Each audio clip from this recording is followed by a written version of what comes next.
By the mid-1960s, the American mid-sized market was in full force, already offering legendary muscle car variants that would define the segment. But at their base were much more mundane, one might even say wimpy, versions, for a little more than one would spend on a compact. For as little as $21.42, there was the Rambler Classic 550, 195 inches long on a 112-inch wheelbase, and weighing 2,900 pounds. The 3.3-liter, 199 cubic inch straight six produced 128 horsepower for a mid-19-second quarter mile and an 100-mile-an-hour top speed, while the Ford Fairlane started at 21.54, was 198 inches long on a 116-inch wheelbase and also 2,900 pounds. Its 3.3-liter, 200 cubic inch straight six made 120 horsepower, moving the car to a low 19-second quarter mile and nearly 95 miles an hour. The GM cars used an 115-inch wheelbase and weighed between 2,900 and 3,000 pounds, the cheapest being the Chevrolet Chevelle 300 at $2,156. It was 197 inches long and powered by a 3.2-liter, 194 cubic inch straight six with 120 horsepower for a mid-19-second quarter mile and a top speed over 95. Plymouth's Belvedere 1 was $2,226 to start and 203 inches long on a 116-inch wheelbase, using a 3.7-liter 225 slant 6 with 145 horsepower for 100 miles an hour and a mid-19-second quarter mile. And the new Dodge Coronet was actually cheaper at $2,217 to start and was 204 inches long on a 117-inch wheelbase, weighing 3,100 pounds, also using the 145 horsepower 225 slant 6. The Pontiac Tempest started at $2,260 and was 206 inches long. It used a 3.5-liter 215 straight six for 140 horsepower, with speeds near 105 miles an hour and a sub-19-second quarter mile. There was little difference between the Oldsmobile F85 and Buick Special, aside from styling that had the Oldsmobile an inch longer, which started at just $2,345 and used a 3.7-liter 225 V6, providing 155 horsepower, putting top speed just under 105 and the quarter mile in the low 18s. By 1970, the American mid-sized cars were bigger, and Ford cut prices of their mid-sized offering mid-year in a short-lived Falcon version costing $2,460. Not exactly small at 206 inches long on a 117-inch wheelbase and 3,100 pounds, it used a 4.1-liter 250 straight six with 155 gross horsepower for 105 miles an hour and a mid-18-second quarter mile.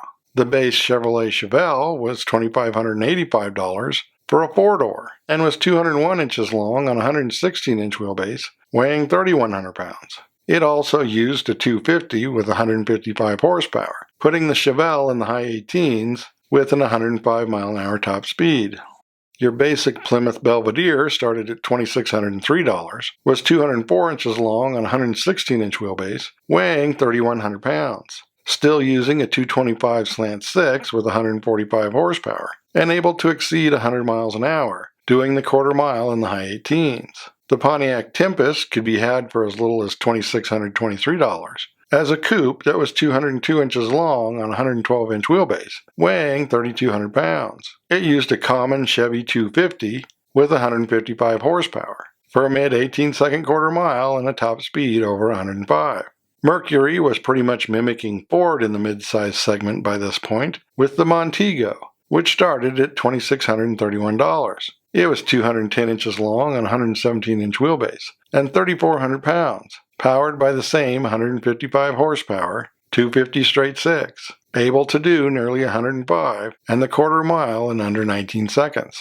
AMC's base Rebel was $2,636 and was 197 inches long on a 114-inch wheelbase, weighing 3,100 pounds. Power came from a 3.8-liter 232 straight six with 140 horsepower, making for a high 19-second car capable of near 105. The Dodge Coronet Deluxe Coupe cost $2,669 and was 210 inches long on a 117-inch wheelbase, weighing 3,200 pounds. Power still came from an 145 horsepower 225 slant 6 for a quarter mile in the high 18s and a top speed over 100.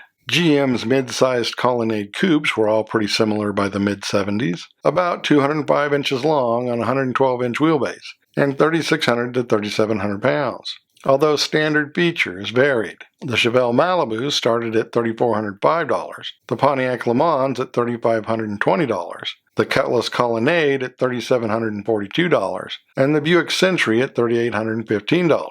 Most used a 250 straight six with 140 gross horsepower, or 105 net, although the Buick got a 3.8-liter 231 V6 for 5 more horsepower.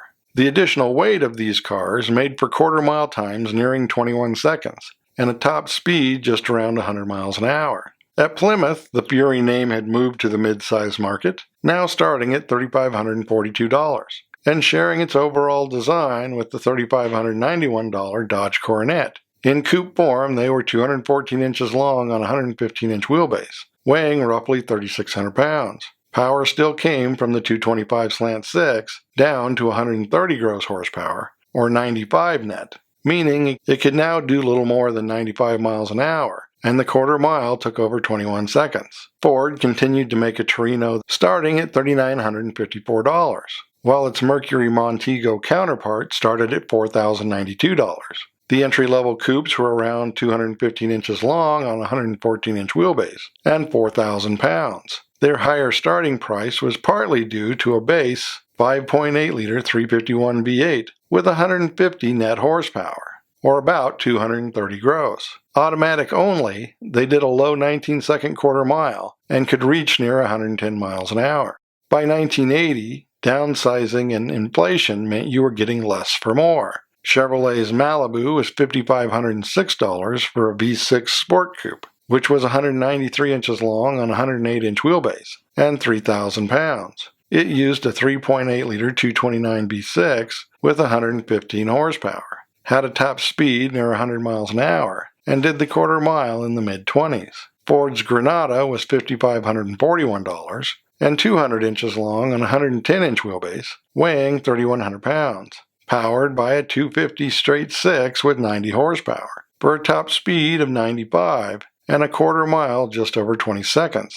The cheapest mid-sized Mopar was the Dodge Diplomat, starting at $59.95 for a special sport coupe. It was 201 inches long on a 109-inch wheelbase and 3,100 pounds. It used the 90 horsepower 225 slant 6, giving it a top speed around 95 and a low 22-second quarter mile. The mid-80s would see more downsizing and a shift towards front-wheel drive. The mid-sized GM two-door sedans were 188 to 189 inches long on a 105-inch wheelbase and 2,700 pounds. Their 2.5-liter inline 4 had 92 horsepower for a mid-18-second quarter mile and a top speed over 95 miles an hour. These included the $8,102 Chevrolet Celebrity, the $8,899 Pontiac 6000, the $9,307 Cutlass Sierra, and a $9,377 Buick Century Custom. Plymouth had recently introduced the Caravelle to the U.S., which started at $9,003.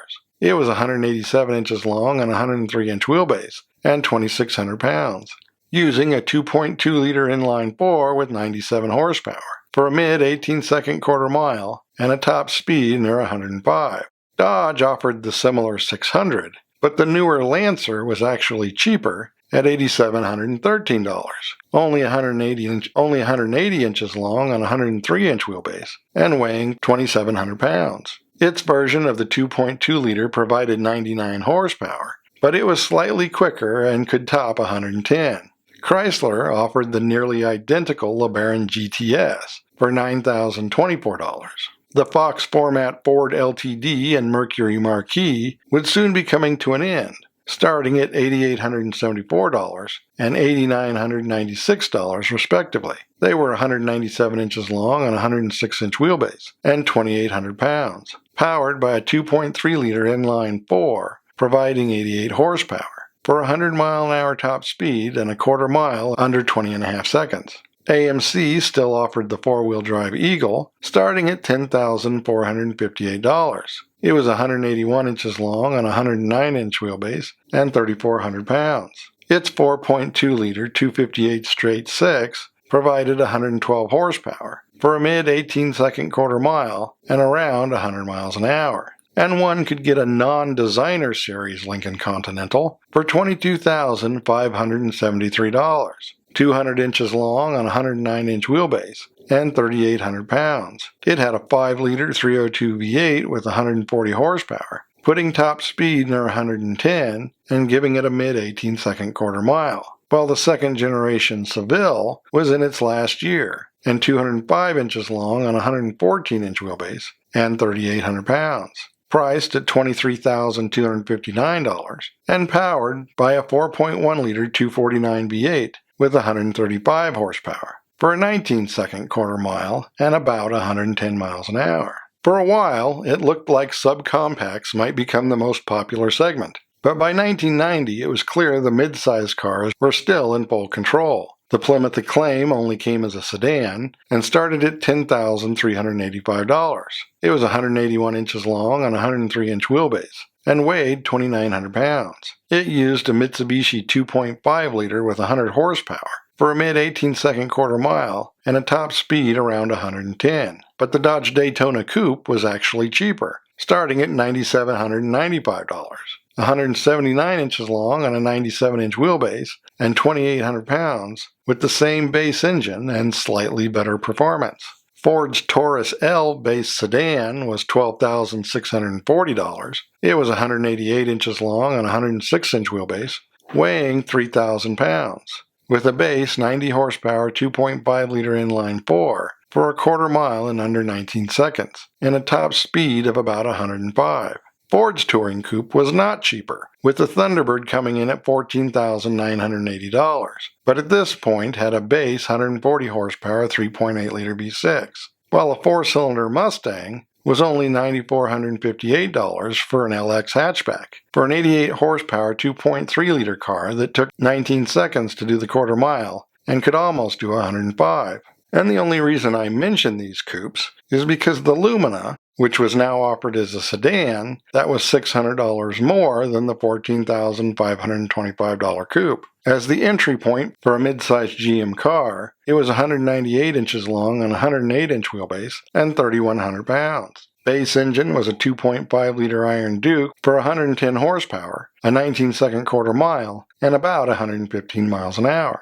AMC had become Eagle when control shifted from Renault to Chrysler. Not that you'd know it by the Premier LX that started at $15,815.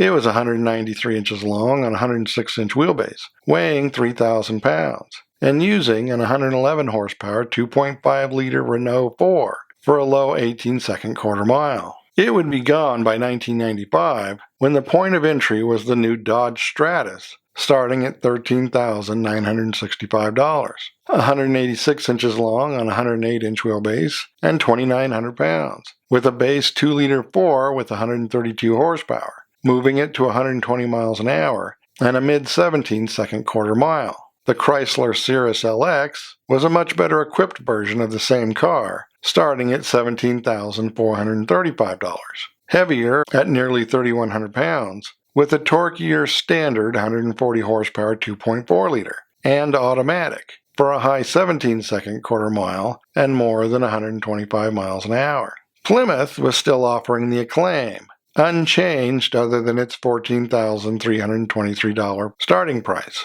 GM was still offering some even more dated budget-friendly designs, starting with the Oldsmobile Cutlass Sierra SL, for $14,460. It was 190 inches long on a 105-inch wheelbase, weighing 2,900 pounds, using a 2.2-liter 120 horsepower inline-4 for a 19-second quarter mile and more than 110 miles an hour.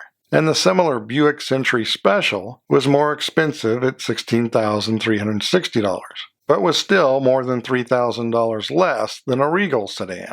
The Lumina sedan was the place to start at Chevrolet, now at $15,470, and automatic only. Not so svelte at 201 inches long on a 108-inch wheelbase and 3,300 pounds, using a 3.1-liter 160 horsepower V6 for a high 17-second quarter mile and around 130 miles an hour. while the Pontiac Grand Prix SE Coupe with $16,634 was 195 inches long on the same wheelbase, half a second quicker and nearly 5 miles an hour faster. The Ford Taurus had become the best-selling car in America, with the base GL starting at $17,585, 192 inches long on a 106-inch wheelbase, weighing 3,100 pounds. Its 3-liter V6 provided 140 horsepower for a high 17-second quarter mile and speeds over 115 miles an hour, while the all-but-identical Mercury Sable GS started slightly higher at $18,210. Lincoln also had a version as the Continental, but it was 206 inches long on a 109-inch wheelbase, weighing 2 tons and starting at $40,740. Its 4.6-liter 281 V8 produced 260 horsepower, moving it to a high 15-second quarter mile and roughly 155 miles an hour. It competed with the Cadillac Seville, which cost $41,935 for an SLS, or Seville Luxury Sedan, which was 204 inches long on a 111-inch wheelbase and 3,800 pounds. It used a 4.6-liter 279 V8 with 275 horsepower for a low 15-second quarter mile and more than 150 miles an hour. By 2000, imports were becoming top sellers in many segments, but were often not the lower-priced offerings. The Dodge Stratus SE was the cheap mid-sized American car, starting at $16,465, and was pretty much unchanged, with the nearly identical Plymouth Breeze and its entire brand being phased out. Chevrolet had brought back the Malibu, now starting at $16,995. It was 190 inches long on a 107-inch wheelbase, weighing 3,100 pounds. The 3.1-liter V6 carried on, now with 170 horsepower, making a car that ran in the high 16s and could nearly reach 130 miles an hour. The base Taurus was now the LX, starting at $18,245.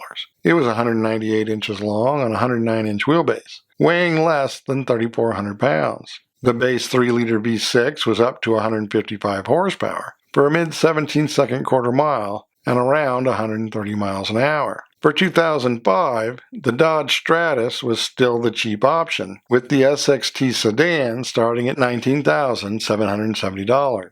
It was 191 inches long on a 108-inch wheelbase, weighing 3,200 pounds, and powered by an 150 horsepower 2.4-liter for a mid-17-second quarter mile and more than 122 miles an hour. The Chrysler version was now called the Sebring, no relation to the coupe of the same name, and started at $5 more than the Dodge. The Ford Taurus had been replaced by the 500, but you could get a slightly changed Taurus for $2,000 less, with the SE starting at $20,685, or a similar Mercury Sable for $20,855.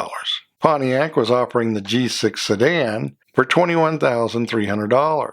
It was 189 inches long on a 112-inch wheelbase and 3,400 pounds. It had a 200 horsepower 3.5-liter V6 that moved it to nearly 145 miles an hour and a 16-second quarter mile. The Chevrolet Malibu, now started at $21,885, was 188 inches long on a 106-inch wheelbase and 3,200 pounds. Base engine was a 2.2-liter inline-4 with 144 horsepower for a mid-17-second quarter mile and speeds around 125 miles an hour. The dated Buick Century was in its final year and could be had for $22,605, or nearly $1,500 less than the LaCrosse. It was 195 inches long on a 109-inch wheelbase, weighing more than 3,300 pounds, and using an 175 horsepower 3.3-liter for a 17-second quarter mile and a top speed of about 135 miles an hour. The Lincoln LS Luxury was the entry point of the prestige market, starting at $32,330. It was 194 inches long on a 115-inch wheelbase, weighing 3,700 pounds, and its 3-liter V6 provided 232 horsepower for a quarter mile in the mid-15s and speeds around 140. The Cadillac STS, or Seville Touring Sedan, was pricier at $40,995, a similar size at 196 inches long on a 116-inch wheelbase and 3,900 pounds. using a 3.6-liter V6 with 255 horsepower for speeds over 150 miles an hour and a quarter mile just over 15 seconds. By 2010, Ford had introduced the Fusion to the midsize market, with the S coming in at $20,345. It was 191 inches long on a 107-inch wheelbase, weighing 3,300 pounds, with a 2.5-liter 4 producing 175 horsepower for a low 16-second quarter mile and around 135 miles an hour. Dodge had the Avenger SXT at $20,970, also 191 inches long, but on a 109-inch wheelbase and 3,500 pounds, using a 2.4-liter with 173 horsepower, meaning it was good for a quarter mile just over 17 seconds and a top speed just under 130. The Malibu LS was $22,545, 192 inches long on a 112-inch wheelbase, weighing 3,500 pounds. Also using a 2.4-liter, it had 169 horsepower for speeds over 130 miles an hour and a quarter mile just over 17 seconds. The once near-luxury Chrysler brand was offering the cheapest American midsize car for 2015 with the 200 LX, starting at $21,700. It was 192 inches long on a 108-inch wheelbase, weighing 3,700 pounds, using an 184 horsepower 2.4-liter for a low 16-second quarter mile and around 140 miles an hour. Ford's Fusion S was up to $22,400, was 192 inches long on a 112-inch wheelbase, and 3,600 pounds, still using the 175 horsepower 2.5-liter 4, making it an 135-mile-an-hour car, capable of a mid-16-second quarter mile. The Malibu LS was now $22,465, 192 inches long on a 108-inch wheelbase, and over 3,600 pounds, with an 196 horsepower 2.5-liter, taking it just over 16 seconds to do the quarter mile, and reaching nearly 140. Buick was offering the similar but better equipped Regal for $29,990, 190 inches long on a 108-inch wheelbase, and 3,700 pounds, with the base 182 horsepower 2.4-liter, making the car capable of 135 miles an hour and a mid-16-second quarter mile. The Lincoln MKZ 2.0 EcoBoost was based on the Fusion, but cost $35,190, was 194 inches long on the 112-inch wheelbase, and 3,800 pounds, getting 231 horsepower from its base Turbo 4, putting it in the low 15s with a top speed of around 150, while the CTS had become the mid-size Cadillac, starting at $45,345.